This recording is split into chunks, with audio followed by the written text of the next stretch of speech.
Aries, this is your week ahead astrology forecast from Astrology Motivation by Born Without Boundaries. Please check out my main channel, Born Without Boundaries Tarot, so that you can get your weekly tarot card reading as well. Right here, what we'll do, Aries, is we will go through the major planetary transits and aspects as they interact with your natal sun.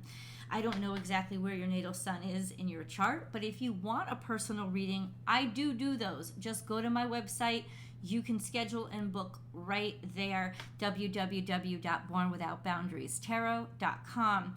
But for now, what we're going to do is you find out where your natal sun is located, what degree in Aries it is, and then you'll be able to know, are you between 0 and 1 degrees, Aries? If so, you are decant 1. A decant is a group of 10. In this case, it's a group of 10 degrees.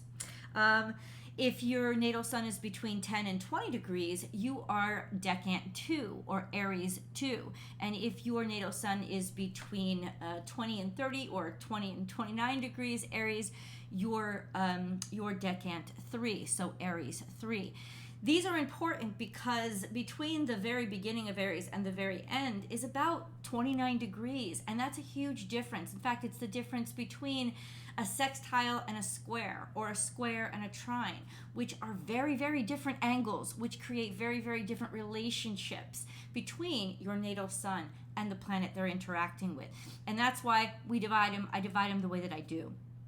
What I'm going to do is I'm going to start most broad, the stuff that's going to impact all of us, and then the stuff that's going to impact all of Aries, and then we'll get into the specifics with the decants. And I do encourage you, I'm going to mix them all up. It's not going to be 1, 2, 3, because I encourage you to listen to what's happening, especially to all the areas in Aries, because in some way, shape, or form, you might pick up on these vibes, especially if your natal sun is on the cusp of one of these decans. So let's get into most broadly what is happening this week. I spoke about it in the daily daily astrology chit chat that I do. I try to do those most days. Please do subscribe to the channel if you want to participate in the live chats and if you want to get notified about when this content is uploaded. But yeah, I was talking about it, and I tell you, that will impact us all. It will have a global impact because Pluto moves in a global way. It doesn't move softly, it moves hard, and when it hits a new zodiac sign, we all feel it. The impact is going to be made known. So, for example, Aries, the last time Pluto moved was back in 2008. A year later, we had one of our biggest financial fallouts that we've had ever in this country, aside from maybe the Great Depression. And I'm not sure how that impacted the rest of the globe, but I'm pretty sure that it did. When a few years ago, in 1939, when Pluto moved from Cancer to Leo, about 2 weeks later, a month later, something like that, World War II happened. There's a lot of things that happened. The last time Pluto visited Aquarius, moved into Aquarius, was the United States Revolutionary War. I'm sure there was also a lot of other revolutions going on at that time as well, because people didn't like the way government was, and people wanted to be of the people, for the people, which is very Aquarian energy.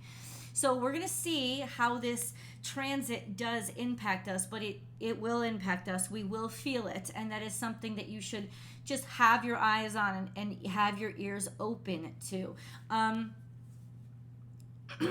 Excuse me. So this will happen today, March 23rd, Thursday. Pluto is entering Aquarius.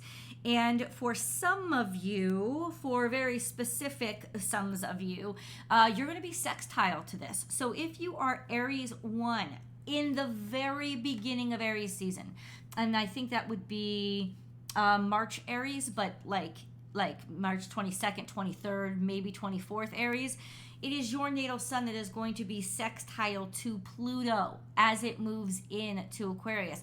Now, sextiles bring opportunities. So whatever Pluto is wrecking as it moves over this next year, because it'll be there for a while, it won't just be sextile for a day. It'll be there for a while for you guys, okay? So over this next year, whatever it wrecks, knocks down, and destroys, because that's what Pluto does, it destroys to make room for something fresh and new to come.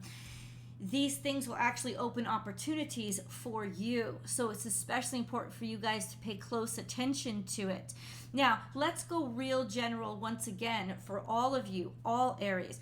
What Mars is doing is important because it is your ruling dignitary. So let's see what Mars is doing. This week, Mars is also transiting. It's moving into, on Saturday, it is moving from Gemini, where it has been for the past, like 9 months. It's been there for a while. It's been there, I think, since October. So that's almost like 9 months. It's been, which is not normal, but a retrograde happened, and then it just drug things out, right? So, it's been there for a long time. So this change will be impactful. We'll feel it because it's a very different environment from a water sign, from an air sign to a water sign. So Mars is transiting into Cancer on Saturday. That is March 25th.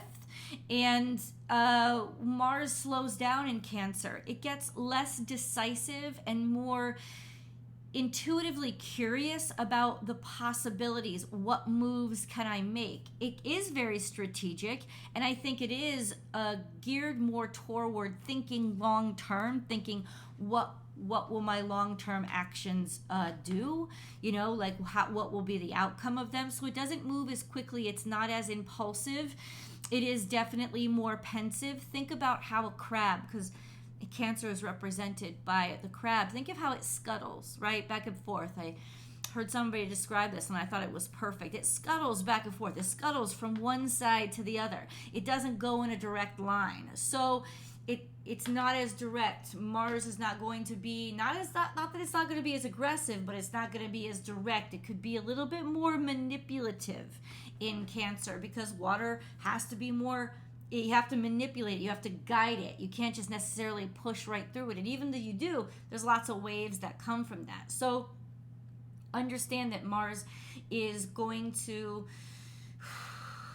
it's just going to slow down a little bit. And I'll say this to you because Aries is in a natural square to Cancer, that also those Aries ones understand that your natal sun is going to be square to Mars.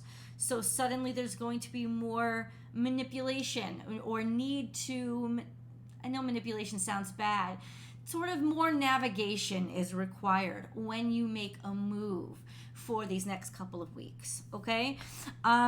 Mars is also going to be part of a grand water trine. So Mars is trine to Saturn, which is a very productive energy. It's a very strong energy, like very conscious of the rules, the laws, the right and wrong.